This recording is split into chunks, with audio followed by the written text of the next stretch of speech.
my fiancé, and I got engaged just so the fake heiress could be with her true love. My parents sent me to study abroad because they were afraid I'd cause trouble for the fake heiress. Even my little brother pointed a toy gun at me, threatening to kill me to avenge the fake heiress. If everyone hates me, I might as well leave. I never fit into this family anyway. Once I joined the ocean research team aboard the ship, I'd be on the sea for the next 7 years, completely out of touch with the mainland. Since then, the family kind of fell apart. My mentor was thrilled when I agreed to join the team. He texted me, "Lily, you're the best student I've ever had. It's about time you came to help me." The ship was set to pass by the port in City A in 7 days, where I'd meet up with my mentor and board the ship. The research stint would last 7 years. We'd be sailing at sea, unable to contact anyone on land. My fiancé, David, pushed me hard when he saw me still on my phone. "Lily, do you even have a conscience? Candy's in surgery right now, fighting for her life, and you're playing with your phone? She wouldn't have been in that car accident if it weren't for you." The family was tense, pacing the hallways, praying Candy would be okay. This afternoon, Candy tried to shove me into a manhole without a cover. Thankfully, I jumped aside just in time, but she got hit by a car coming from the left. Before going into surgery, she told our parents not to blame me. Lily didn't push me on purpose. She just lost her cool for a moment. I'm fine, I get her. There were no cameras there, so she could say whatever she wanted to frame me, and I didn't get a chance to defend myself. When David heard about Candy's accident, he rushed over, leaving his investors behind. This round of financing was crucial for his company, but to him, Candy always came first. I smirked and said, "It's not how she says it happened. You're my fiancé, why do you always doubt me?" With tension, David nervously brushed his hair back. When I said fiancé, it hit him hard like it was something to be ashamed of. Mom rushed over, eyes red, and slapped me across the face. "How can you still be fighting over this at a time like this? How could I have such a cold and ruthless daughter?" People in the hallway all turned their pitying and mocking eyes on me. Here I was, the true heiress, constantly disliked and alienated, seen as the family joke. Everyone was focused on Candy, not realizing my left foot was sprained. The ankle was swollen, hot, and aching. I bent down, trying to soothe it with my hand. Dad, though, kicked my hurt foot, sneering, "Playing the victim again? Just get out. If anything happens to Candy, I'd rather not have you as a daughter." That kick pierced me like a dagger, seizing my heart as tears brimmed. As I limped away, struggling to stand, David caught up. I turned, hoping he'd support me. Nope. He just tossed my backpack to me and anxiously watched the surgery room's red light. I laughed at myself bitterly, my heart heavy. Everyone seems to love Candy. Her bright personality and sunny smile captivated them all. Even David, who grew up with me in the orphanage, quickly turned his affections her way. He proposed to me only to ensure I wouldn't take Candy's fairy tale wedding. When I got home, my left foot hurt so much I couldn't put weight on it.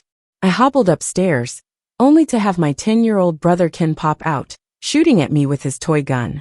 "Bad woman, I'm gonna kill you to avenge Candy." Marbles littered the floor as I stumbled, hitting my head on the stairs, nearly passing out from the pain. The staff just watched, not one lifting a finger to help. Even they knew I was a nobody in this household. Back in my room, tears came before I could stop them. I thought I'd say a proper goodbye to my family before leaving. Turns out no point. They wouldn't mind.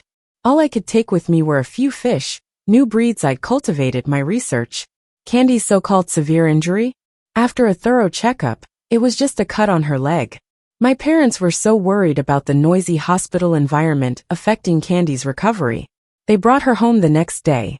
While returning from the lab, organizing data, I found my fish tanked, and all the fish were gone. Those fish were vital for my core research. I brought them home to observe closely. Without them, I couldn't publish my paper in a top journal. For a scientist, it's like losing everything. I caught Mom to ask about the fish tank. She casually brushed me off, saying they threw it out. "We're installing an elevator for Candy's wheelchair, and your tank was in the way, so I had the workers throw it out." Her words were as light as air, like tossing out a bag of trash. I shouted, demanding to know where. "Where did you throw them?" My voice stirred Dad, returning with Candy from a stroll. Lily, who do you think you are, talking to your mom like that? So it's just some fish, and you're making such a fuss like a spoiled princess? Triggered, Candy quickly played peacemaker. Then with a fake apologetic tone added, sis, it's all on me. If only I'd known, I wouldn't have had mom and dad install the elevator.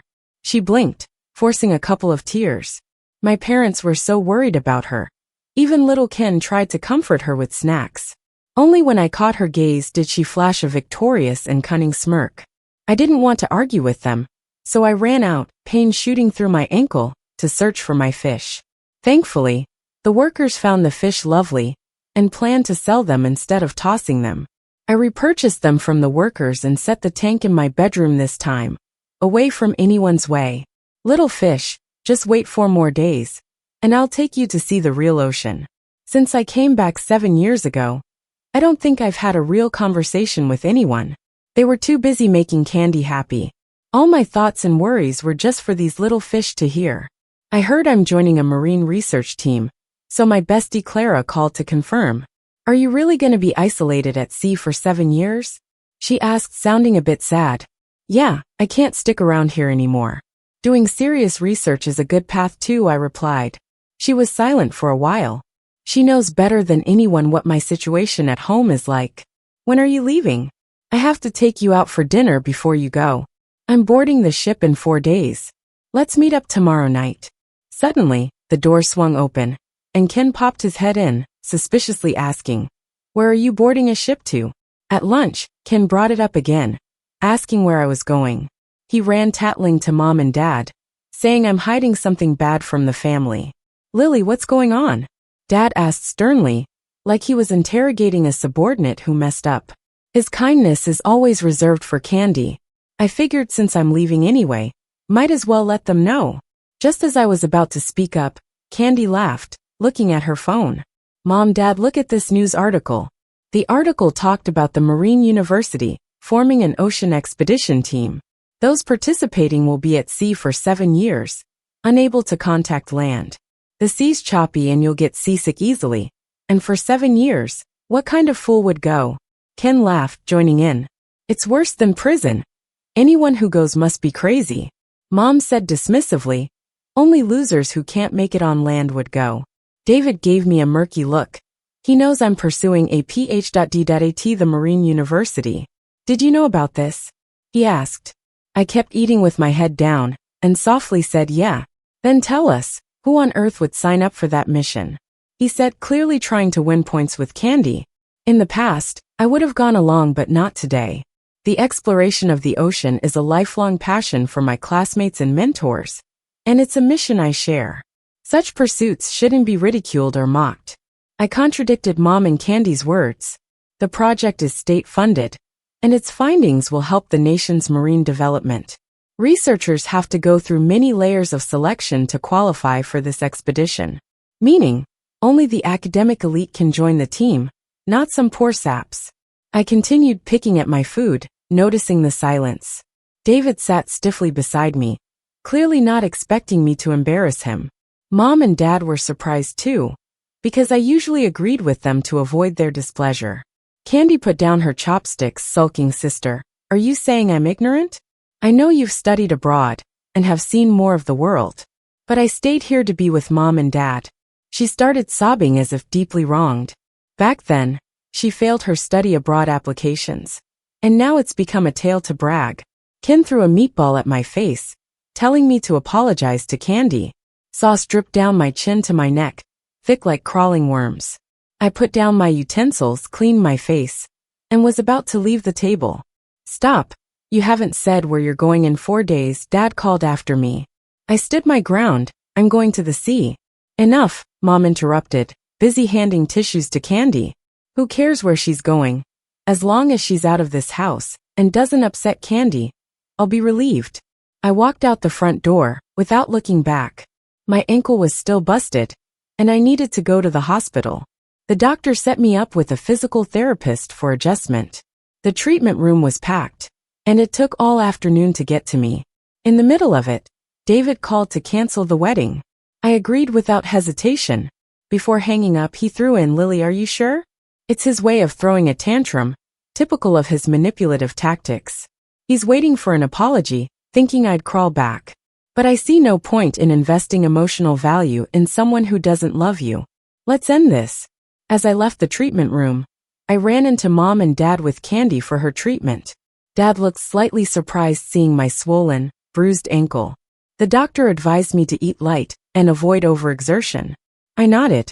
As soon as Candy saw me, she cried out in pain, drawing their attention, and they all hurriedly wheeled her around the corner. That night, Clara invited me over for dinner at her place. Clara's from a modest family. Her parents are workers, but their family vibe is warm and welcoming. Clara's dad peppered me with questions about the ocean, genuinely interested. Her mom prepared all my favorite dishes, making sure I was well fed. Make yourself at home, she insisted warmly. Their cheerful family dinner, such a simple thing, is something I'd wished for over 27 years. Finally, it came true today. When I was brought home at 18, I thought having parents wouldn't be like the orphanage, where I had to fight for anything. I yearned for parental love, like someone freezing to death, longing for warmth from them. But their foster daughter Candy had been with them for 17 years. They didn't need a daughter like me. Candy may seem gentle and generous, but she always left me humiliated. My parents are materialistic. They prefer Candy's sunny, outgoing nature. They never addressed or comforted my insecurities and sensitivities. Looking at Clara's parents' warm, caring smiles, my nose tingled and tears welled up. Clara hugged me casually. Lily, don't get too emotional. Visit whenever you want.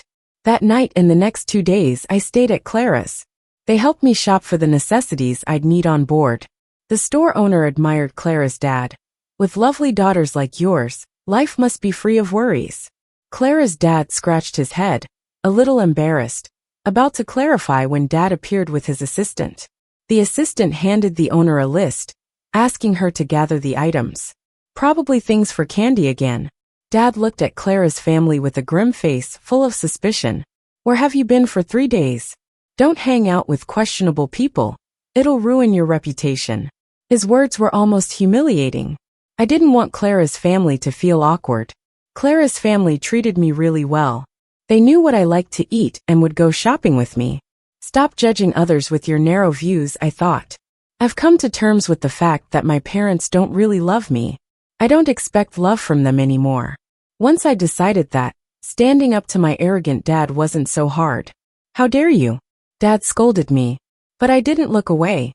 I met his gaze fearlessly. I have things to do.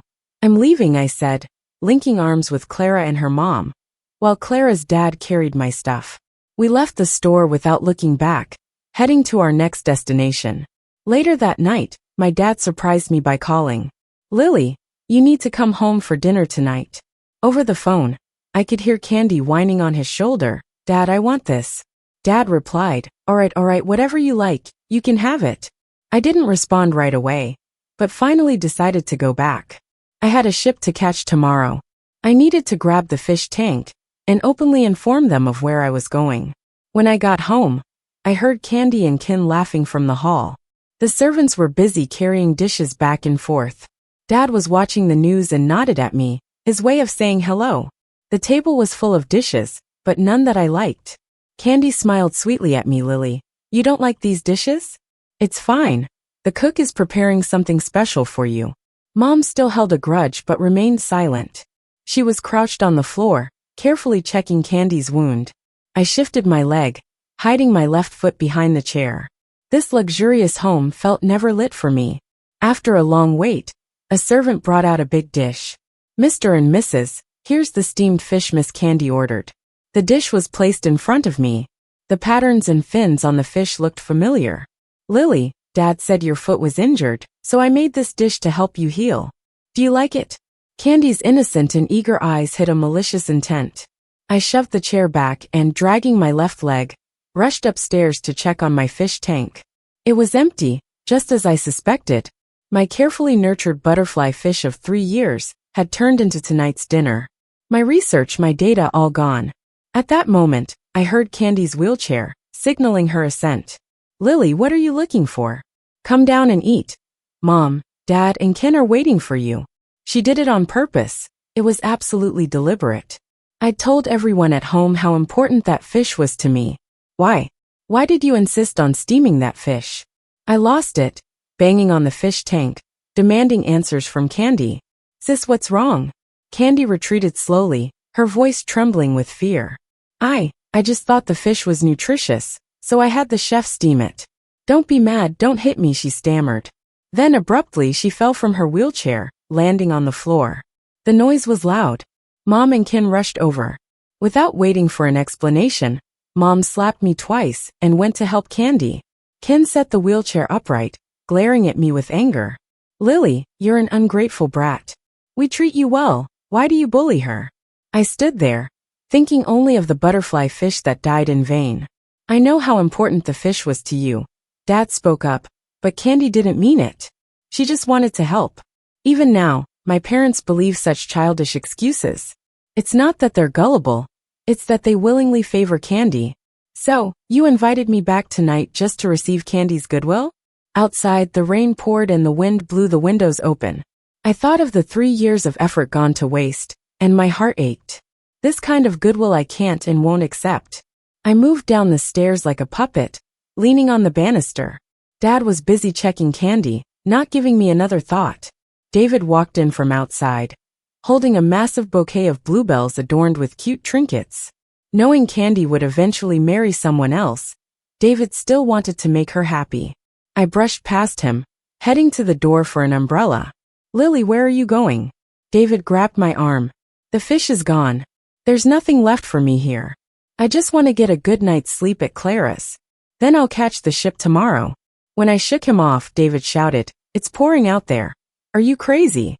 Upstairs, Candy cried pitifully, and David panicked. He dropped the bouquet and rushed up the stairs. Lily, don't go. This is your home. If I can't make you happy, then I'll leave. I promise I won't upset you again. Candy stood up from the wheelchair, pretending to chase after me. Mom frantically tried to stop her, worrying she'd reopen her wounds. Ignoring the warning, Candy wheeled herself into the elevator and soon arrived at my side. Lily, I'm sorry. She raised her hand to slap herself, but David stopped her. Candy, what are you doing? David, leave me be.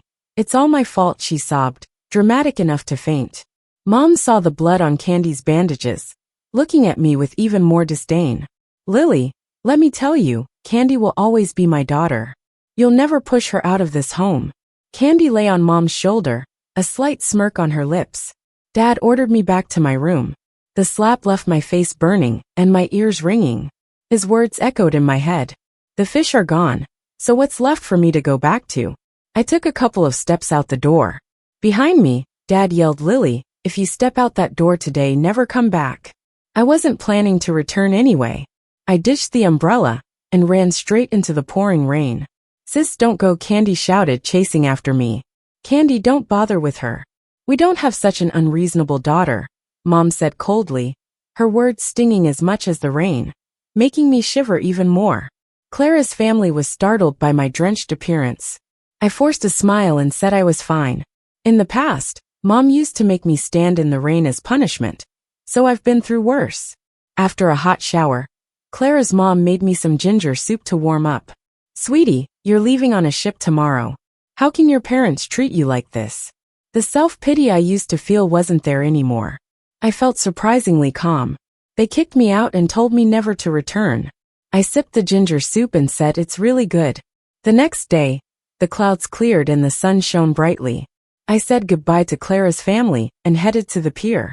My mentor was already there waiting for me. You're off for 7 years. Anything you can't leave behind. My phone vibrated. It was a call from Dad. David texted, where are you?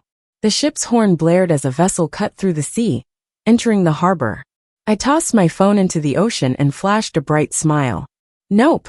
Nothing else in this world could waver my commitment to publishing that paper. They hadn't been able to reach Lily for a week. Even when she was mad before, she'd always come back by the next day. Lily's dad checked her room every night. The fish tank was empty, with no one to care for it anymore. David went back to the orphanage where they grew up looking for her. The headmistress was cold towards David, practically kicking him out of the office. That's what you get for messing with Lily's heart, she said. In the familiar yet run-down orphanage, Memories flooded David's mind. Back when he was too small to grab food, Lily gave him hers, nearly fainting herself from hunger. When mean kids bullied him, Lily defended him with a brick. Being lonely and vulnerable kids, they depended on each other. When did things change between them? David thought it must have been when he met Candy at Lily's new house. Candy and Lily were complete opposites. If Lily was a wary stray cat, Candy was a pampered, carefree doll. Candy had an effortless charm unlike Lily, who was always cautious and tense. Kids who grew up without love get drawn to those who did. David knew he wasn't good enough for Candy, so he stuck with Lily for Candy's happiness. He knew Lily loved him, so he dared to call off the wedding, thinking she'd stop him. But now it's been a week with no word from Lily. Calls went unanswered, texts ignored. Besides the orphanage, David had nowhere else to search for her. Only now did he realize how little he knew about her life. He remembered running into Clara at a store. Through the store owner, he got Clara's contact. "Hello, who's this?" "I'm Lily's dad. Is she with you?" Clara bit her lip. Lily had asked Clara not to reveal her whereabouts before leaving. "No, sorry, I haven't been in touch," she said and hung up abruptly. "Why didn't you do something sooner?" The mother grumbled, claiming it was better Lily didn't come back, to prevent chaos. Yet she couldn't help but recall those 2 slaps. Maybe she had gone too far? Especially since Candy's injury had healed. Then, a video surfaced online from someone's dashcam with the title, "Karma Comes Around." The video showed a long-haired girl removing a manhole cover, leading a short-haired girl close to it, then trying to push her in. Luckily, the short-haired girl sensed danger and jumped aside, while the long-haired girl got hit by a turning car. Comments pointed out the sewer was nearly 2 meters deep, directly leading to the sea. If the short-haired girl had fallen in, she might never be found. The long-haired girl had seemed kind but turned out to be treacherous. Even though the short-haired girl sprained her ankle, people only cared about the other girl. David, after watching, realized he had misjudged Lily all along.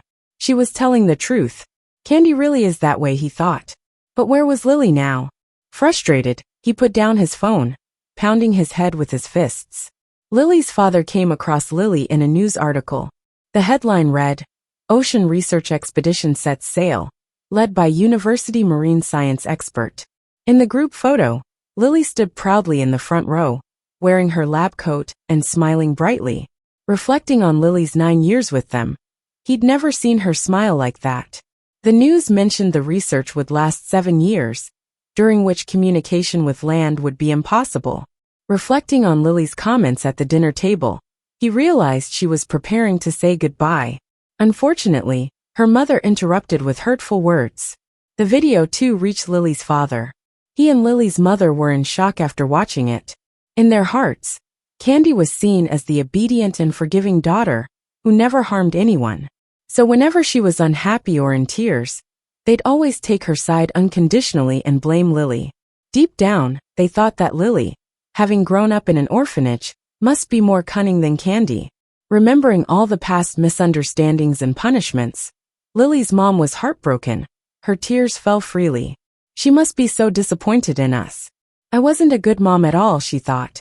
Staring at her hands, she wished all those slaps had landed on herself instead. But it was too late. She couldn't hear your remorse now. Lily's dad remembered the night she fled into the storm, her silhouette filled with disappointment and resolve. To Lily, this home was a prison. Once she left, she became a whole new person. Yet as her father, he had no clue. Candy, eyes red from crying, walked in and called her parents softly. "It wasn't like that," she said. "Lily used AI to make a video and framed me." She hugged Lily's mom, just like she always did. "Mom, you have to believe me." This time, Lily's mom coldly pushed Candy away without even glancing at her. Lily's dad shoved the news article under Candy's nose.